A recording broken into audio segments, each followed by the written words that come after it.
শায়েখ আপনার উস্তাদ আমাদের শায়েখ মোহাম্মদ বিন সালেহ উসাইমিন রাহমাহুল্লাহ সম্পর্কে জানতে চাই এবং ফিকহে তাকে শায়েখুল ইসলাম ইবনে তাইমিয়ার সমপর্যায়ে ধরা এর উক্তি যথার্থ জানতে চাই। দেখুন, আমাদের শায়েখ মোহাম্মদ বিন সালেহ আল উসাইমিন রাহমাহুল্লাহ সম্পর্কে আমরা অনেক কিছুই বলি, কিন্তু আমিও বাড়াবাড়ি পছন্দ করি না। তিনি তো মানুষ, তাই না? মাসালা ভুল হইতে পারে না, কোনো মাসালা তারও ভুল হইতে পারে। ইসলাম, এটার নাম হচ্ছে ইসলাম। আমি ভারসাম্য রক্ষা করি। তবে আমাকে দেখবেন কথায় কথা ওনার কথা বলি, কারণ ওনার দ্বারা, ওনার বক্তব্য দ্বারা, ওনার বই দ্বারা বেশি প্রভাবিত হয়েছি।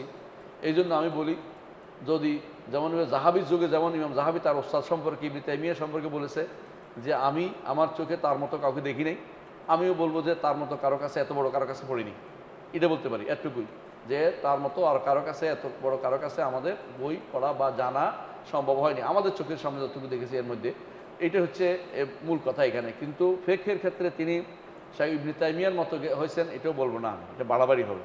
ইবনে তাইমিয়া অনেক বড়, নিঃসন্দেহে। ইবনে তাইমিয়ার ফিকহটাকে তিনি বলতেন, ইবনে তাইমিয়া ফিকহটাকে তিনি বলতেন। সাধারণত অনেক মাসআলাতে তিনি ইবনে তাইমিয়াকে সমর্থন করে গেছেন, কিছু কিছু মাসআলাতে বিরুদ্ধেও গেছেন, অনেক মাসআলাতে বিরুদ্ধেও গেছেন। কথা বুঝছেন?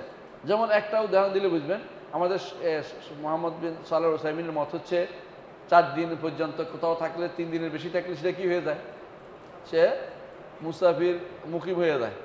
ইবনে তাইমিয়া বলছে 75 ওয়াক্ত মুকিম হয় না, কোনোদিনই মুকিম হয় না, কেমন মুকিম হইব? এটা তো সঠিক কথা।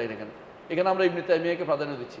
তো বুঝতে হবে যে ইবনে তাইমিয়া রহমতুল্লাহ আলাইহি আসলেই এমন এক ব্যক্তিত্ব ছিলেন যার সাথে তুলনা আমরা তাকে করব না। কারণ হচ্ছে তিনি তার ছাত্রের তুল্য এবং তার মতো তার কাজটাই করেছেন। সুতরাং উস্তাদ শাগিরদের মধ্যে তুলনা করে ছাত্রকে উস্তাদের উপরে উঠে দেওয়ার আমার দরকার নাই। আল্লাহ আমাদের বোঝার তৌফিক দান করুন। জি ভাই।